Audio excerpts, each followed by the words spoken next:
चलिए, हम लोग सीजीपीएससी प्री प्लस व्यापम का बैच है ना ये, तो इसके लिए थोड़ा सा आपको बताना पड़ेगा सीजीपीएससी का जो मतलब प्रोसीजर होता है वो क्या होता है, व्यापम का क्या होता है, थोड़ा सिलेबस के बारे में डिस्कस करते हैं और परीक्षा की जो प्रक्रिया होती है उसके बारे में जानते हैं ना। तो पहले तो सीजीपीएससी के बारे में बताते हैं। आपका मेन सीजीपीएससी की व्यापम दोनों दोनों है ना, ठीक है। चलिए लाइव क्लास सुनेंगे ध्यान से। सीजीपीएससी की बात करें पहले अगर, तो सीजीपीएससी में जो परीक्षा का जो प्रक्रिया होती है, प्रोसेस, इसको 3 चरण में आप पढ़ते हो है ना सीजीपीएससी का। सबसे जो पहला जो चरण होता है ना वो सीजीपीएससी प्री का एग्ज़ाम होता है, सीजीपीएससी प्री का होता है। और प्री अगर क्वालिफाई अगर हो जाते हैं तो आपको दिलाना पड़ता है मेंस, मेंस का एग्ज़ाम होगा। और मेंस अगर क्वालिफाई हो जाते हैं तो आपको दिलाना पड़ता है क्या, इंटरव्यू दिलाना पड़ता है। 3 चरण में होता है, ध्यान रखेंगे आप, ठीक है ना। सबसे पहला जो चरण होगा वो प्री का होगा, दूसरा मेंस होगा और तीसरा क्या होता है आपका, इंटरव्यू। प्री की अगर बात करें, मैं डिटेल बताऊंगा आपको। प्री में ना 2 पेपर होते हैं, पेपर नंबर 1 और एक होता है पेपर नंबर 2 करके, जिसको आप सामान्य शब्दों में क्या बोलते हो, सामान्य अध्ययन बोला जाता है, जीएस बोलते हैं पेपर नंबर 1 को, ये जीएस बोलते हैं हम। और इसको बोलते हैं सी सेट बोलते हैं ना, इसी को एप्टीट्यूड टेस्ट जिसको बोला जाता है, सी सेट होता है। ये 2 पेपर होता है। हर एक पेपर जो है ना 100 प्रश्न आएंगे और 2 सॉन्ग होंगे, उसको मैं डिटेल बताता हूँ आगे जस्ट एक साइड के बाद। और सेकंड जो मेंस जो होता है ना, इसमें ना 7 पेपर होते हैं, ध्यान रखेंगे आप, 7 पेपर होंगे। जैसे कि प्री वाला जो एग्जाम होगा ना वो आपका कैसा होगा, मल्टीपल चॉइस क्वेश्चन होंगे, मतलब 4 ऑप्शन देंगे, आपको एक टिक लगाना पड़ेगा। लेकिन मेंस जो होता है ना 7 पेपर ना डिस्क्रिप्टिव होता है, वो आपको आंसर राइटिंग लिखना पड़ता है, जैसे कॉलेज में स्कूल में लिखते हैं ना, उस प्रकार से होता है। 7 पेपर होते हैं, ध्यान रखेंगे। और वो 7 पेपर में वेरियस क्या है, सब्जेक्टिव है, ध्यान रखेंगे आप, अलग अलग सब्जेक्ट है, ये भी बताएंगे आपको। और लास्ट जो होता है आपका ये इंटरव्यू। अब इंटरव्यू हो गया है 100 मार्क्स का, ध्यान रखेंगे। और 7 पेपर के जो मार्क्स होते हैं, जैसे कि पर क्वेश्चन होते हैं 200 अंक के, 7 होंगे तो ये 1400 अंक यहाँ पे होंगे, ध्यान रखेंगे। 100 अंक इंटरव्यू का, तो कुल आपका जो मतलब टोटल मार्क्स जो होंगे कितने होंगे, 1500 होंगे। इसी में आपका क्या होगा, सिलेक्शन होगा, ध्यान रखेंगे आप, है ना। मेंस का नंबर और इंटरव्यू का नंबर दोनों ऐड होके आता है। जैसे कि अभी भी लिस्ट आया है, अभी हाल ही में देखे होंगे, जो मेंस का और इंटरव्यू जो दिलाए थे उनका सिलेक्शन लिस्ट आया है, उसमें मार्क्स भी देखे होंगे। जैसे कि हम बात करें जो भी टॉपर है, जैसे कि देवेश साहू जी है टॉपर, इस बार देखे होंगे आप लोग, है ना। तो उनका टोटल ओवरऑल जैसे कि मार्क्स देखे तो 671 है लगभग, है ना कि नहीं वहाँ पे वो, तो ऐसा मार्क्स आया, ध्यान रखेंगे आप, ठीक है ना। 7 है ना, सॉरी 7 है, ठीक है ना। तो इतना लगभग है वहाँ पे, 50% लगभग आता है, ध्यान रखेंगे आप। तो ये 1500 नंबर थोड़ा ध्यान रखेंगे आप, ठीक है ना। इसमें बात करें पहले तो प्री वाला, प्री का प्रोसीजर बताते हैं, ध्यान रखेंगे आप, ठीक है ना। प्री का अगर देखें तब सीजीपीएससी प्री, सीजीपीएससी जो प्री का जो एग्जाम होगा ना, 2 पेपर होते हैं। एक होता है पेपर नंबर 1 जिसको हम बोलते हैं सामान्य अध्ययन या जनरल स्टडी बोलते हैं, सामान्य अध्ययन बोला जाता है ना। और एक होता है पेपर नंबर 2, इसको बोलते हैं सी सेट, सी सेट, या इसको क्या बोलते हैं, गणित और तार्किक अध्ययन। और इसमें क्या होता है, गणित, और एक क्या होता है आपका भाषा, लैंग्वेज होता है, ध्यान रखना है आप। इसमें क्या होता है आपका भाषा, इसको मिला बोलते हैं सी सेट एप्टीट्यूड टेस्ट बोला जाता है, ध्यान रखेंगे आप। मेन जो आपका सामान्य अध्ययन वाला हिस्सा है, क्योंकि ये जो पेपर 2 है ना, ये वाला सी सेट केवल और केवल क्वालिफाई होगा, ध्यान रखेंगे आप, ये केवल और केवल क्वालिफाई होता है। अब क्वालिफाई मतलब क्या होगा, जैसे आप मान लो जाए कैटेगरी से बिलोंग करते हैं, एससी है, एसटी हैं या ओबीसी हैं, तो इसमें जो प्रश्न आएंगे 100 प्रश्न होंगे, 2 अंक के होंगे, ध्यान रखना, 200 अंक होगा।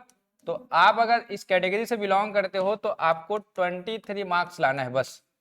और कितना होगा वो मिनिमम, ये 46 मार्क्स या 46 अंक होंगे अगर उस कैटेगरी से बिलोंग करते हैं तब। लेकिन आप यही जनरल कैटेगरी से हो तो जनरल वाले के लिए 33% है, और ये कितना है, ये 66 अंक लाना पड़ेगा, मिनिमम है, ध्यान रखना आप। मैक्सिमम आप ला सकते हो 200 के अंतर्गत जो भी लाने हो, इतना लाना ही पड़ेगा। अगर आपका 45 है यहाँ पे और इधर 100 से भी एवब है तो आप फेल होंगे, ध्यान रखेंगे आप, ठीक है ना। वो मेंस में भी लागू होता है, इच क्वेश्चन क्या होंगे, मतलब पेपर में आपको इतना लाना ही पड़ेगा। बात करें सामान्य अध्ययन का, वो तो क्वालिफाई है, कॉमन है, ध्यान रखेंगे आप, ठीक है ना। सामान्य अध्ययन को देखिए अगर, तो सामान्य अध्ययन को हम ना दो भाग में बांट के पढ़ते हैं। और एक होता है आपका छत्तीसगढ़ का सामान्य अध्ययन, छत्तीसगढ़ का सामान्य अध्ययन, और एक होता है भारत का सामान्य अध्ययन। दोनों बता देते हैं आपको, ठीक है ना। एक छत्तीसगढ़ का होगा और एक भारत का।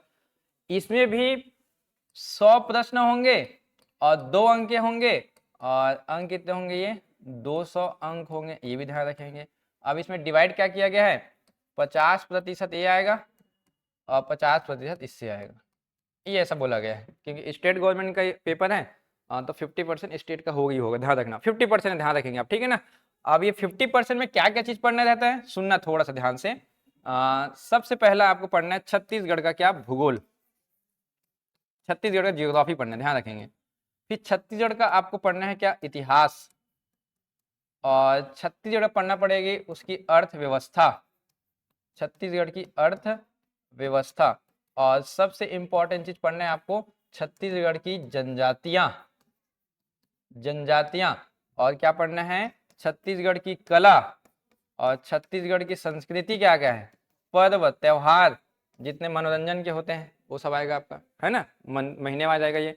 इसके साथ साथ छत्तीसगढ़ का प्रशासन क्या है, पंचायती राज, नगर निकाय, पुलिस प्रशासन किस प्रकार से। तो पहले आपको भूगोल पढ़ाया जाएगा, इतिहास है, अर्थव्यवस्था है, जनजाति है, प्रशासन है छत्तीसगढ़ का, संस्कृति है, और एक कला है। तो इतना सबको मिलाकर ये कितने आएंगे, 50 क्वेश्चन आएंगे, इतना सबको मिलाकर ध्यान। साथ साथ आप इसी में ऐड कर लेते हो क्या, करंट अफेयर छत्तीसगढ़ का, इसको बोलते हैं समसामयिकी घटना, समसामयिकी घटनाक्रम, ऐसा करके बोला जाता है। तो इतना जो लिखा हुआ हूँ, कितने प्रश्न आएंगे, 50, 100 का 50% मतलब 50 ही होगा वहां पर। सेम अगर बात करें इंडियन जीएस का, भारत के सामान्य अध्ययन का, तो सबसे पहले इसमें भी आपको क्या पढ़ाया जाएगा, भारत का भूगोल, भारत का ना, भारत का इतिहास, भारत का इतिहास, भारत की राज व्यवस्था जिसको आप संविधान बोलते हो, राज व्यवस्था, और एक होता है भारत की अर्थव्यवस्था, अर्थव्यवस्था। ये 4 सब्जेक्ट मेन होते हैं जीएस वाले में। इसमें ऐड क्या होता है, एक आपका ऐड होता है सामान्य विज्ञान, 10th लेवल का होगा सामान्य विज्ञान, और एक ऐड होता है इसमें आपके कौन, आपका करेंट अफेयर, ऐसा शॉर्ट में लिख देता हूँ भाई, समसामयिक की घटना वाला। अब इतने को मिलाकर यहाँ पे 50 आएंगे, तो एक 50 भारत का होगा, एक 50 आपका छत्तीसगढ़ का। अब इसी में आपका जो भी आपका क्वालिफाई होंगे, या जो कट ऑफ जो आएगा उस वर्ष का, ये आपका पास आउट होंगे, ध्यान रखेंगे आप, ठीक है ना, ये वाले हिस्से में आपका, ठीक है। तो ये ध्यान रखना, इतना है 50 और 50 करके वहां पे, है ना, इतने में आया जी फुलेश्वर समझ में ये सिलेबस छत्तीसगढ़ का और भारत का भी। और सी सेट वाला तो आपका एकदम इजी है, क्योंकि सी सेट क्वालिफाई है, क्योंकि यहाँ पे मैंने बताया है, देखिए क्या क्या होगा सी सेट में, तार्किक अध्ययन मतलब रीजनिंग होगा, गणित मैथमेटिक्स, भाषा। हमारे यहाँ 2 भाषा पढ़ाया जाएगा आपको सीजीपीएस से, प्री के लिए ना, प्री के लिए बोल रहा हूँ, एक हिंदी भाषा है और एक आपका छत्तीसगढ़ी भाषा है, हिंदी भाषा और एक होता है छत्तीसगढ़ी भाषा, ध्यान रखेंगे आप, क्योंकि अंग्रेजी नहीं है भाई, ध्यान रखना आप, प्री में ना, बाकी मेंस में तो इंग्लिश होगा। इसमें एकदम सिंपल सिंपल क्वेश्चन आते हैं, पूरा व्याकरण होगा, ध्यान रखेंगे आप, छत्तीसगढ़ी भाषा में किसको क्या बोला जाता है वो भी आते हैं, कई सारे ऐसे होते हैं। गणित और रीजनिंग को मिलाकर अभी तक 70 क्वेश्चन, और इन दोनों को मिलाकर लगभग 30 क्वेश्चन आता है, ये भी ध्यान रखेंगे आप, ठीक। आया समझ में, ये पढ़ना क्या क्या है आपको, देखो प्री के लिए बताओ ना, माइनस मार्किंग होगा आपका 1/3, कितना होता है ये, 1/3 होता है, ध्यान रखेंगे आप, ठीक है ना, सेम है दोनों के लिए, है ना, ऐसा नहीं है कि जैसे व्यापक में क्या होता है 1/4 होता है, इसमें 1/3 होगा आपका, ठीक है ना, मतलब 3 क्वेश्चन अगर आप गलत करते हो तो आपका 1 नंबर माइनस हो जाएगा, ठीक है। तो इतना सारा आपके सिलेबस में ध्यान रखेंगे आप, और ये प्री का है, मेंस का मैं अभी नहीं बता रहा हूँ, क्योंकि मेंस का जो सब्जेक्ट है थोड़ा सा अगर प्री का सब्जेक्ट क्लियर हो जाता है तब ये आपको समझ में आता है। बस इतना ध्यान रखना कितने पेपर होते हैं, तो 7 होगा। ईच पेपर कितने होंगे, 200 मार्क्स के होंगे, मतलब 14 ध्यान रखेंगे आप। और इंटरव्यू होते होंगे आपके 100, ये होंगे 1500। तो ये आपको मैं सिलेबस दिलवा दूंगा, वहां पे मिल जाएगा आपको, ठीक है ना। अब ये थोड़ा समझना है आपको, ये पीएससी का है।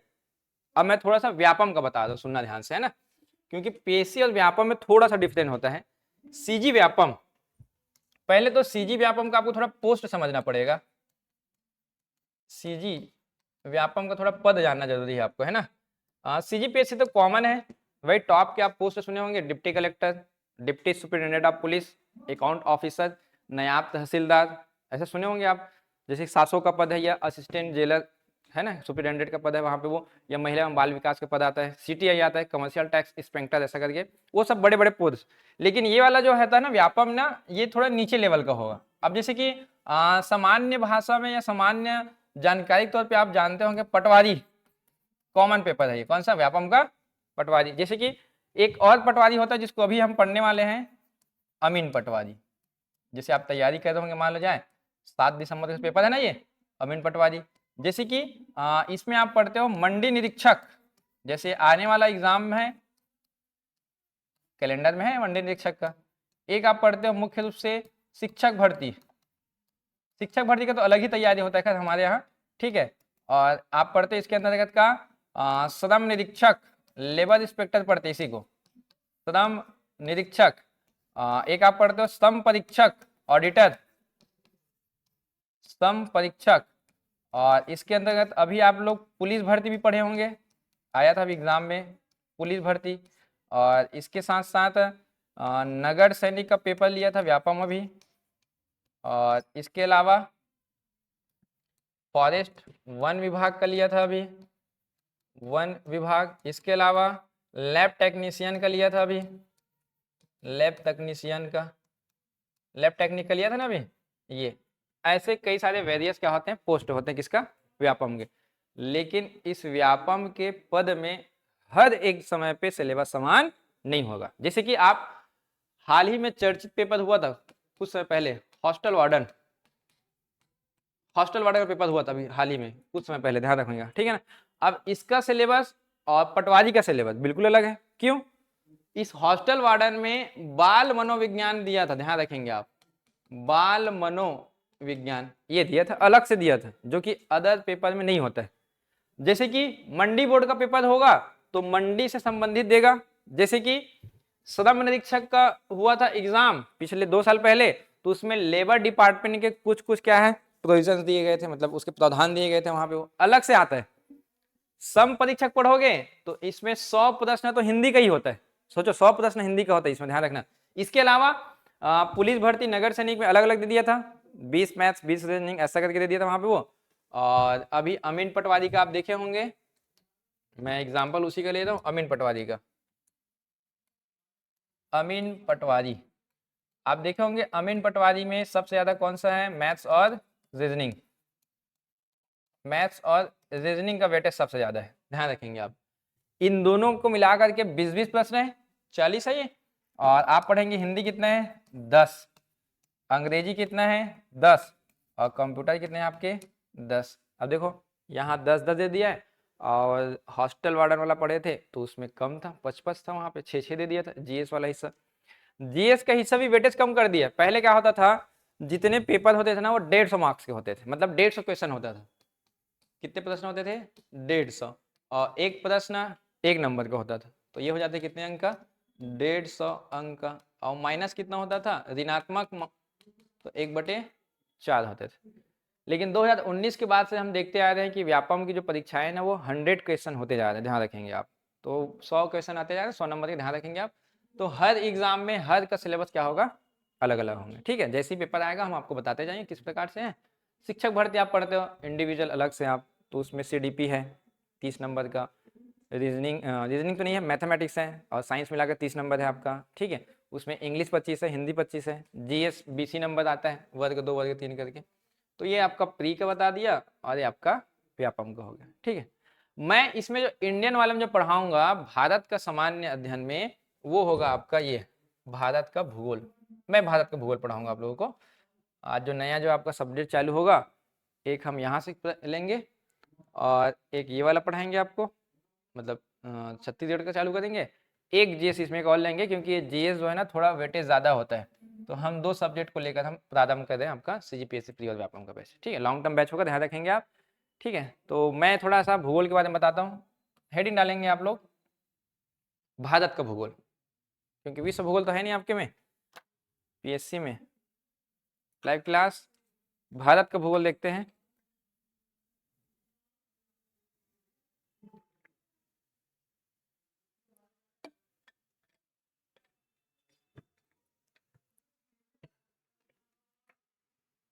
चलिए, भूगोल के बारे में समझना, सिलेबस है मैं बता रहा हूँ आपको। पहले पहले समझ में आ जाए पढ़ना क्या क्या है, क्योंकि प्री का क्वेश्चन थोड़ा लेवल अलग होता है ना।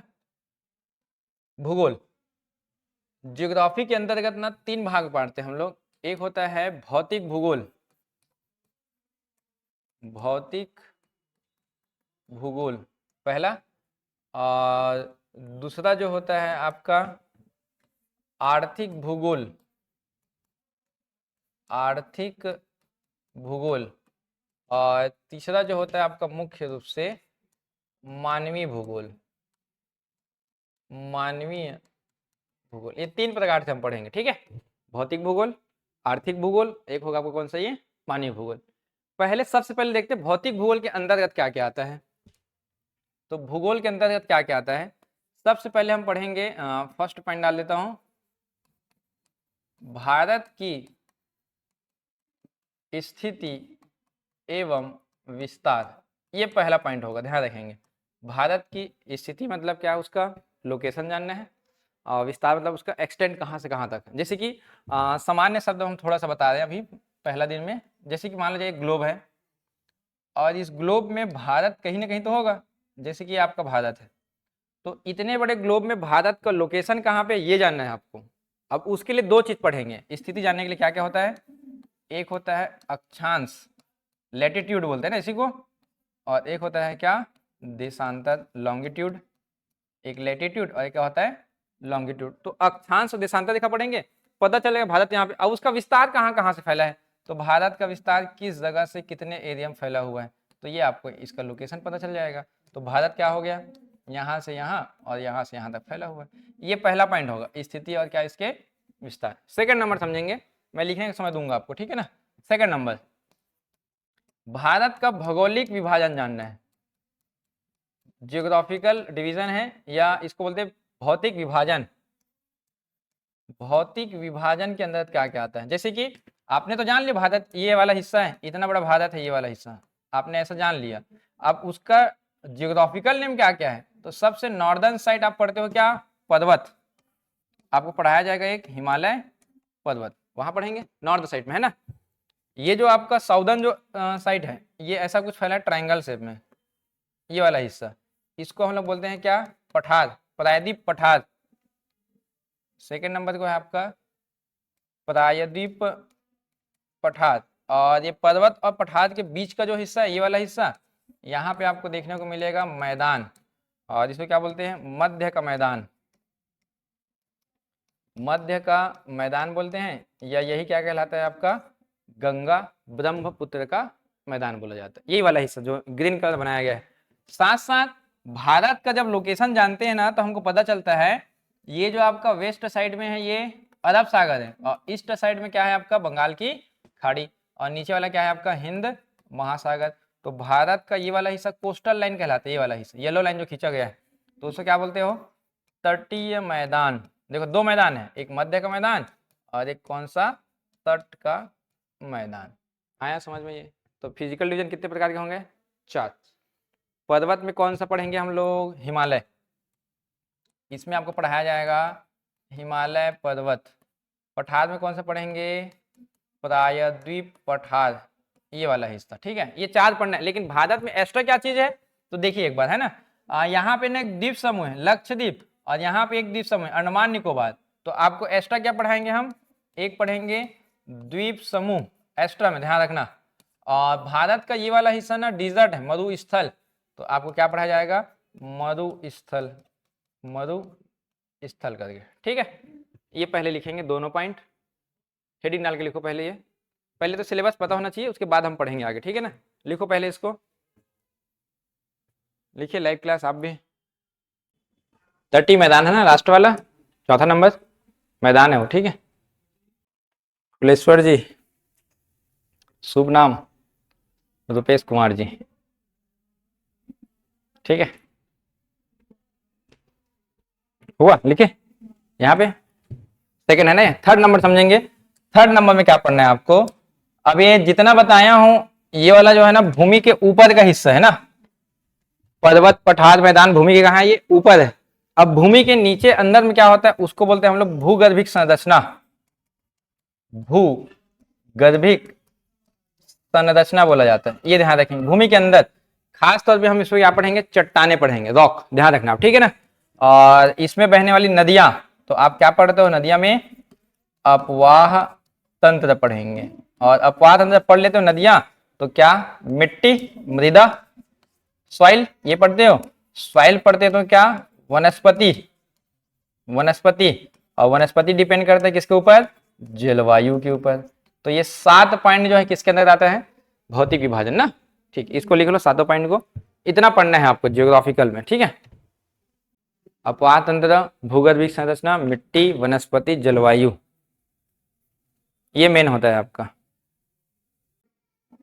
हो गया। 8वां लिखो भूकंप, 8वां नंबर डालो भूकंप, भूकंप, ठीक है। इतना सब क्या है आपका भौगोलिक या भौतिक भूगोल है। आर्थिक भूगोल किसको बोलते हैं, जिससे पैसा मिलेगा। अब भूमि से कैसे है, सबसे पहला तो क्या खनिज संसाधन मिलता है, ध्यान रखना। खनिज संसाधन से क्या मिलता है, पैसा मिलता है। दूसरा चीज है क्या, खनिज को हम लेके कहा जाते हैं उद्योग, तो क्या मिलेगा, उद्योग संसाधन से पैसा मिलेगा। और तीसरा चीज क्या, परिवहन, तो परिवहन से मिलेगा। और चौथा चीज है क्या, कृषि, कृषि। और पांचवा आप पढ़ते हो क्या, कृषि क्रांतियां, कृषि क्रांति। इस खनिज में ना ऐड कर सकते हो ऊर्जा संसाधन ना, ध्यान रखना, ऊर्जा संसाधन है, ताप ऊर्जा, विद्युत ऊर्जा पढ़ेंगे इसमें, ठीक है ना। और मानव में क्या आएगा, मानव जो भूगोल मतलब पृथ्वी में रहते हैं, तो उनकी क्या होती है जनगणना, तो आपको पढ़ाया जाएगा जनगणना। अब हमारे यहाँ कब का डाटा है, जनगणना 2011 का है, ये लिखेंगे वहीं पे। ये आपका जियोग्राफी का सिलेबस है, ध्यान रखेंगे आप, ठीक है ना। 8 पॉइंट वहां था, 5 यहाँ, 13 14 पॉइंट है, ध्यान रखेंगे आप। अब इतने 14 पॉइंट को पढ़ने में समय लगेगा थोड़ा सा, हम आराम से एक एक करके आपको पढ़ाएंगे पूरा। हुआ, चलिए फर्स्ट नंबर हेडिंग डालो, भारत की स्थिति एवं विस्तार। हम ये पहले आज देखते हैं, ये वाला पॉइंट स्थिति एवं विस्तार, ठीक है ना। हेडिंग डालेंगे फर्स्ट नंबर जियोग्राफी का। मैं स्टार्ट कर दूं, लाइव क्लास है ना, क्योंकि एक पहला टॉपिक डेमो आप देख लीजिए कम से कम। चलिए इंडियन ज्योग्राफी का हम लोग पढ़ रहे हैं, ध्यान रखेंगे आप, ठीक है ना। पहले तो साइड में हेडिंग डालेंगे भारत का सामान्य परिचय, भारत का सामान्य परिचय करेंगे, ठीक है। ऐसा हेडिंग डालेंगे आप लोग, भारत का सामान्य परिचय। फर्स्ट हेडिंग डालते हैं साइड में, ये हमारा मेन उसी के अंतर्गत पढ़ रहे हैं, सामान्य परिचय है ना। चलो अब सुनना, मैं जैसे बता रहा हूँ फिर लिखेंगे आप लोग। सबसे पहले तो भारत जो है वर्तमान में किस महाद्वीप में, ये पूछा जाता है, क्योंकि भूगोल पढ़ रहे हैं तो महाद्वीप पहले आता है। तो वर्तमान में भारत जो है एशिया महाद्वीप में आता है, एशिया महाद्वीप, ये ध्यान रखेंगे आप सबसे पहला तो। साथ साथ भारत के नीचे वाला जो हिस्सा है महासागर कौन सा है, हिंद महासागर, हिंद महासागर है, ये भी ध्यान रखेंगे आप, ठीक है। जैसे कि जियोग्राफिकल मैप अगर देखोगे आप, मैं थोड़ा सा दिखा दूं आपको, है ना, ये वाला हिस्सा क्लियर हो जाएगा आपको।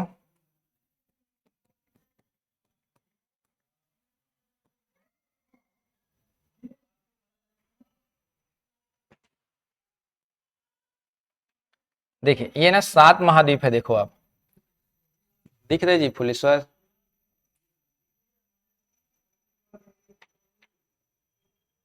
ब्राइटनेस बढ़ेगा क्या,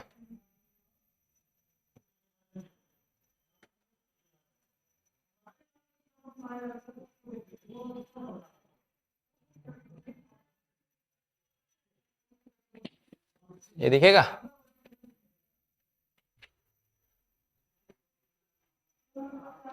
क्लियर नहीं है? ठीक, मैं करवा दूँ ना, 1 मिनट वेट करेंगे आप।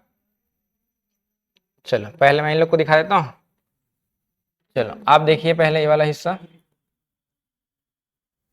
यहाँ पे देखिए। ये वाला जो पिंक कलर का है वो उत्तरी अमेरिका, नॉर्थ अमेरिका है। ये वाला कौन सा आपका साउथ अमेरिका मतलब दक्षिणी अमेरिका है। ये पीला वाला कौन सा है यूरोप, और ये वाला इसे कौन सा अफ्रीका, एशिया, ऑस्ट्रेलिया, और जो व्हाइट वाले कौन सा अंटार्क। टोटल 7 महाद्वीप सुनिए ना आप, सुनिए ना 7 महाद्वीप। उन 7 महाद्वीपों में से भारत कहाँ पे है? एशिया महाद्वीप में। तो ये तो मैप से भी दिखाई दे रहा है, देखो भारत का मैप ये वाला दिखाई दे एशिया महाद्वीप वहाँ पे वो। अब देखिए आप मैप में देखे तो बता दिए आप, लेकिन हमको मान लीजिए कोई पूछ रहा है कहाँ पे है कैसे जानेंगे, तो उसके लिए आपको पढ़ना पड़ेगा अक्षांश और देशांतर। वही हमको समझाना है कि अक्षांश देशांतर के तहत कैसे जाना जाता है, ध्यान रखेंगे आप, ठीक है। अब दिखा? हाँ चलो मैं बता रहा था, ये जो ऊपर वाला देखो ये वाला हिस्सा, ये उत्तरी अमेरिका है, ये दक्षिणी अमेरिका है, अफ्रीका, यूरोप, एशिया और एक ऑस्ट्रेलिया। ये जो नीचे वाला हिस्सा व्हाइट कलर में दिखाया था ये अंटार्कटिका, यही वाला हिस्सा। तो हम पढ़ रहे हैं कौन सा भारत, तो किस महाद्वीप में देखो एशिया। और इसके नीचे जो वाटर एरिया दिखाई दे रहा है पानी वाला हिस्सा, वही आपका हिंद महासागर है। तो भारत अभी वर्तमान में कहाँ पे है, क्या चीज़ें लिखे हो आप, पहला एशिया, दूसरा कौन सा ये हिंद महासागर। लेकिन ज्योग्राफिकल चीज़ें हमेशा चेंज होती है ना, जैसे कि कैसे आप देखो अभी सब अलग अलग जगह दिखाई दे रहे द्वीप महाद्वीप। देखो उत्तरी अमेरिका वहाँ पे है, ये इधर पे है, ये नीचे पे है, कोई इधर है। अब जियोग्राफिकल एरिया चेंज होते रहते हैं। तो करोड़ों साल पहले क्या था, ये बिल्कुल अलग था। तो अभी जो 7 महाद्वीप आपने जो देखा ना वो बिल्कुल अलग था, ध्यान रखेंगे आप, ठीक है ना। मैं थोड़ा सा बता रहा हूँ समझना। सभी महाद्वीप ना एक साथ जुड़ा हुआ था, एक भूभाग था, ध्यान रखेंगे आप, ठीक है। और पानी वाला जो हिस्सा था ना वो इसके चारों ओर था, ऐसा इस प्रकार से। और पानी वाला जो हिस्सा था ना उस समय, जैसे अभी महासागर बोलते हो ना, उस समय बोला जाता था पैंथलासा बोलते थे उसी को, पैंथलासा। और जो भूभाग वाला जो हिस्सा है ना इसको बोला जाता था पेंजिया। एक पैंथलासा और एक क्या कहलाता था पेंजिया। जैसे महाद्वीप बोलते हो अभी, तो भूभाग वाला क्या कहलाता है पेंजिया कहलाता है, ध्यान रखेंगे आप, भूभाग। और पैंथलासा कौन सा कहलाएगा आपका जल वाला हिस्सा। अब इसमें क्या होता है जियोग्राफिकल में क्या होता है चेंजेस होता है, अब उसको क्या बोला जाता है आंतरिक परिवर्तन का नाम दिया जाता है। आंतरिक परिवर्तन, किस चीज में आंतरिक परिवर्तन, पृथ्वी में आंतरिक परिवर्तन, ध्यान रखेंगे। अब एक कब की बात है, वर्तमान से 35 करोड़ वर्ष पूर्व की घटना है, 35 करोड़ वर्ष पूर्व। अब हुआ क्या था, ये जो आपका भूभाग है पेंजिया दो भागों में टूटेगा, देखिए ऊपर वाला अंगारा और नीचे वाला टूटता है किसमें गोंडवाना, दो भाग में टूटेगा। ऊपर वाला जो लैंड है ये वाला भूभाग है इसको क्या बोला गया है अंगारा, और नीचे वाला जो हिस्सा है इसको क्या बोला गया है गोंडवाना, ये ध्यान रखेंगे आप। और बीच में जो पानी एंट्री करेगा यहाँ पे ये वाले हिस्से में, बीच में जो पानी एंट्री करेगा इसको बोला जाता है टेथिस सागर, यही कहलाता है टेथिस सागर। तो विश्व का सबसे पहला सागर कौन सा बोला जाता है, टेथिस सागर बोलते हैं ना। ये घटना कैसे हुआ देखो, सब एक साथ जुड़ा हुआ था, उसको बोले थे पेंजिया। अभी वर्तमान से 35 करोड़ साल पहले क्या हुआ घटना घटा था पृथ्वी में, कौन सी घटना है आंतरिक परिवर्तन। अभी होता क्या है, तो आप ना बेसिक एकदम पढ़े होंगे पृथ्वी के बारे में, 3 भाग में पढ़ते हैं हम लोग। सबसे ऊपर वाला क्या बोलते हैं क्रस्ट, भूपत पट्टी बोला जाता है। इसके बाद वाला क्या कहलाता है आपका भूप्रवाल, और सबसे नीचे वाला क्या कहलाता है आपका कोर। मैं नाम ले देता हूँ छोटा सा समझना बस, इसको बोलते हैं भूपद पट्टी, और ये वाले से क्या कहलाता है भू प्रवाल, और ये वाला हिस्सा क्या कहलाता है आपका क्रोड बोलते हैं। ये देखिए आप, और हम पढ़ते हैं ना सबसे ऊपर जो भूपर पट्टी क्रस्ट पूर्णतः ठोस है, और बीच वाला भूप्रवाल क्या है आपका अर्ध ठोस है, मतलब थोड़ा द्रव है और थोड़ा क्या उसमें ठोस है। नीचे वाला हिस्सा अलग अलग वहां पे, तो ये जो हिस्सा आपका ठोस है और अर्ध ठोस है, तो इसका ये वाला पॉइंट है ना यहाँ पे मिलता है लावा, और इसको अगर एक चाप काटा जाए ऐसा, ऐसा कुछ काटे और यहाँ पे ऐसा रखू मान लो जाए ऐसा, तो इसका भी 3 लेयर होगा, ऊपर वाला भूपत पट्टी, भूप्रवाह, एक है क्रूड। तो इसी भूप्रवाह में क्या मिलता है, लावा मिलता है, गर्म लावा, ये वाले हिस्से में है ना, गर्म लावा। और गर्म जो चीज होती है उसकी प्रवृत्ति होती है ऊपर जाने का। तो देखो यहाँ पे जाके क्या डालेगा, ये दबाव डालेगा, प्रेशर डालेगा, और यहीं से क्या हो जाता है, दो भागों वो टूट जाती है। वही तो आप आज भी पढ़ते हैं ना, पृथ्वी के अंदर क्या है, लावा है कि नहीं, वहां पे वो भी अभी क्या है, ऊपर आ रही है। तो नीचे दबाव डाल के क्या होगा, वही दो भागों में टूटा, और वही दो भागों में टूटा, वही क्या कहलाया, ऊपर अंगारा, और नीचे क्या कहलाया, गुणवाना। तो जब अलग होगा तो पानी जो है बीच चारों घेरा हुआ बीच में आएगा, वो कहीं ना कहीं वहां पे, वही कहलाया टेथिस सागर। लेकिन क्या एक बार टूटने के बाद क्या दोबारा घटना नहीं होगा क्या? तो आज भी होता है ना, आज भी तो निकलता है ज्वालामुखी। ये सेकेंड टाइम कब हुआ, सेकेंड टाइम होता है कब, 22 करोड़ साल पहले, 22 करोड़ वर्ष पूर्व फिर से घटना घटा। अब फिर से जब घटा तो क्या हुआ, ये जो हिस्सा था ऊपर वाला अंगारा और नीचे वाला क्या था आपका, ये गुणवाना। अब यहां से टूट कर ये अलग हुआ, देखेंगे ये वाला हिस्सा ना, और यहां से टूट कर जब अलग हुआ इसको बोला गया क्या, नॉर्थ अमेरिका, ऊपर वाला हिस्सा है ना। और एक टूट कर अलग हुआ यहां से, ये वाला हिस्सा, यही कहलाया क्या, यूरोप। और ये अलग हो गया यहां से, इसको हमने क्या नाम दिया, एशिया। तो देखो अंगारा लेने से कितने महाद्वीप बन गए, 3, उत्तरी अमेरिका, यूरोप और एक एशिया। सेम नीचे पे होगा ये वाला हिस्सा पे, यहां जब टूटा तो ये क्या बन गया, साउथ अमेरिका। और एक ऊपर की ओर टूट करके गया, यही क्या बना, अफ्रीका। और एक इस दिशा में छोटा सा गति किया, वही क्या बना, ऑस्ट्रेलिया। और नीचे जो व्हाइट कलर था इसका नाम क्या था, अंटार्कटिका। तो ऊपर 3, नीचे कितने बन गए, 4। तो कितने महाद्वीप हो गए, 7। आया समझे कैसे बने। अब इतने बड़े ग्लोब में इंडिया तो कहीं ना कहीं छोटा सा रहा होगा टुकड़ा, वहां पे वो इंडिया कहाँ पे था वो आपको जानना जरूरी है। तो इंडिया ये वाला हिस्सा था, ऑस्ट्रेलिया और अफ्रीका के बीच में। तो इंडिया देखो अंगारा में है कि गुणवाना में, गुणवाना में। लेकिन ये टूट करके उस समय से गति करते हुए यहाँ पे उत्तर की ओर गति किया, आगे टकराया एशिया से, और टकरा कर क्या बनाया है, हिमालय पर्वत बनाया है। तो अभी कहाँ पे है देखो, एशिया पे, अभी एशिया पे है, लेकिन पहले कहाँ पे था वो, गुणवाना में। तो ये जो थ्योरी जो बताया गया है, ये जो 7 महाद्वीप आपने देखा, ये देखो 7 महाद्वीप अलग अलग है, ये सब के सब एक साथ जुड़ा हुआ था। तो जुड़ा हुआ था उसको क्या नाम दिया आपने, पेंजिया। पानी चारों ओर था, वो क्या कहलाया, पैंथलासा। आंतरिक परिवर्तन हुआ, 2 भाग में टूटा, ऊपर अंगारा नीचे गुणवाना, बीच में पानी एंट्री किया, टेथिस सागर।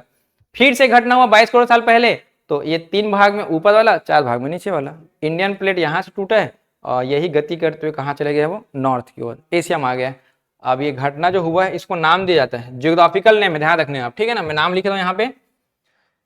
ये जो 35 करोड़ साल पहले हुआ है ना, इसको नाम दिया जाता है ज्योग्राफी में कार्बोनीफेरस युग। इसको बोला जाता है कार्बोनीफेरस युग बोला जाता है। और ये जो 22 करोड़ साल पहले हुआ था इसको नाम दिया जाता है जुरासिक युग, इसको बोलते हैं जुरासिक युग। ये ध्यान रखें, एक कार्बोनीफेरस है और एक कौन सा, ये जुरासिक। तो ये पूरा थ्योरी को कौन बताया है, तो एक सिद्धांत है,